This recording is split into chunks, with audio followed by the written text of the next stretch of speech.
On entend parfois dire par un chef d'entreprise ou un directeur commercial que l'échec d'un produit ou d'un service est dû aux 100 000 € de publicité qui ont manqué. Ou encore, les mêmes se félicitent en faisant reposer la réussite d'un lancement sur une approche marketing innovante.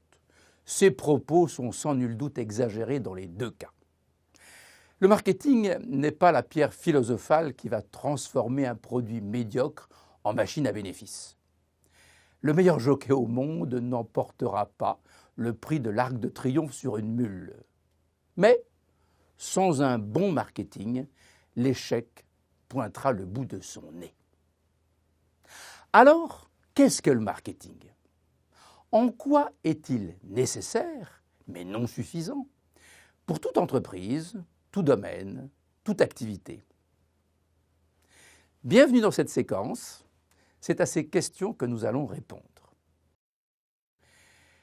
Le marketing est un processus qui consiste à repérer sur un marché des attentes de clients non ou mal satisfaits et à leur proposer une offre de valeur différente ou supplémentaire de celles qui ont été imaginées par les concurrents.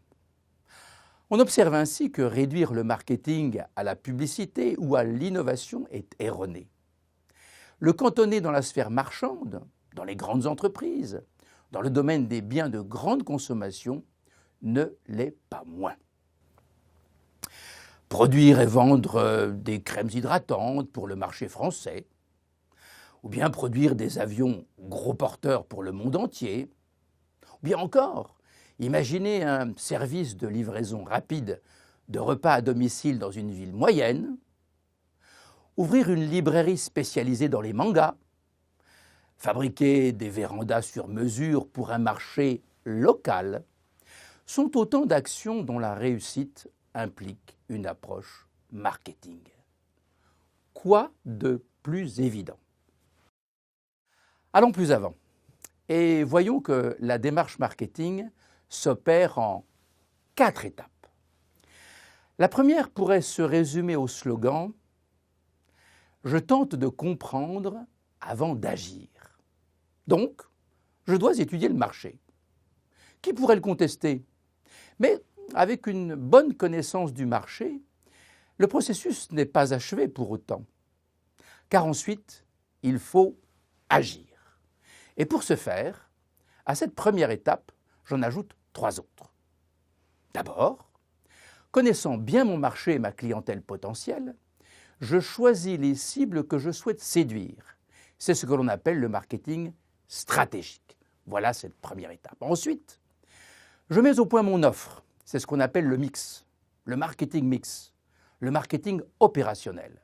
C'est la 3e étape. Enfin, 4e étape, je communique cette offre et je la porte à la rencontre du client. Le tour est joué. Comment imaginer que les clients seront réticents puisque mon offre a été adaptée à leurs souhaits? Vous l'avez compris, ce n'est pas aussi simple, et ceci pour 2 raisons. La première est que, comme dans tout processus de management en entreprise, le marketing peut commettre des erreurs. Mal déceler une attente, ne pas anticiper une évolution, opérer un mauvais choix de gamme de produits, sont des défauts bien moins rares qu'on ne peut l'imaginer. Et alors, toute la belle construction marketing passe de la vie au trépas. Une deuxième raison se nomme les concurrents.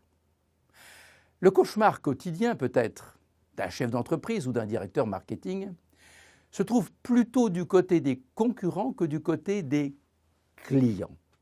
Avec ces derniers, des liens souvent forts et on l'espère durables ont été noués. En revanche, avec les concurrents, c'est bien différent.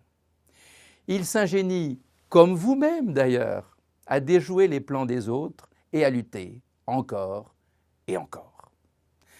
Dans la bataille commerciale, attaque et contre-attaque sont le lot de chaque jour. On peut conclure de ces 2 considérations que si la mise en œuvre d'une approche marketing s'impose de toute évidence, elle est à la fois complexe et risquée. L'idée d'une démarche marketing remonte sans doute, au travers des siècles, à la première vente ou au premier échange intervenu entre les hommes. Que de chemin parcouru depuis pour parvenir aujourd'hui à l'actualité. Cette actualité du marketing tient en deux mots, fidélisation et digital. Fidélisation, car lorsque les marchés sont atones, déprimés, voire décroissants, la toute première niche de survie est composée du portefeuille des clients actuels, de ces clients patiemment conquis et auxquels on prête toute l'attention. Ils nous aiment, puisqu'ils sont nos clients. Mais parmi eux, combien sont volages ou risquent-ils de l'être?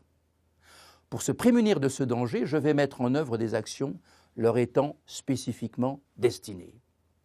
Une offre de valeur toujours mieux adaptée, un programme de fidélité avec des points, des récompenses, des gestes commerciaux réguliers, des privilèges de toutes sortes.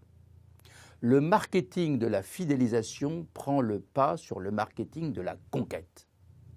Car on sait que bien souvent, acquérir un nouveau client coûte 5 fois plus cher que de conserver un client fidèle. Le deuxième mot est digital.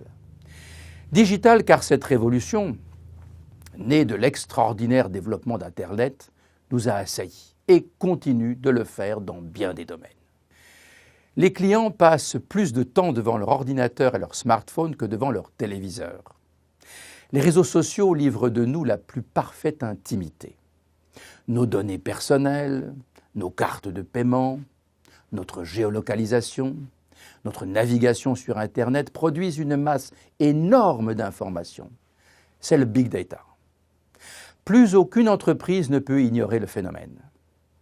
De l'antique site Internet aux campagnes de communication sur Facebook, de la vente par correspondance au cross-canal, rien n'échappe à la révolution digitale. Pas moins le marketing que les autres domaines du management. Tous les services de l'entreprise sont impactés. Voilà un éclairage sur ce qu'est le marketing, sur les défis qu'il rencontre et sur les moyens qu'il met en œuvre pour les surmonter. D'autres séquences vont nous permettre de découvrir les étapes d'une approche marketing gagnante.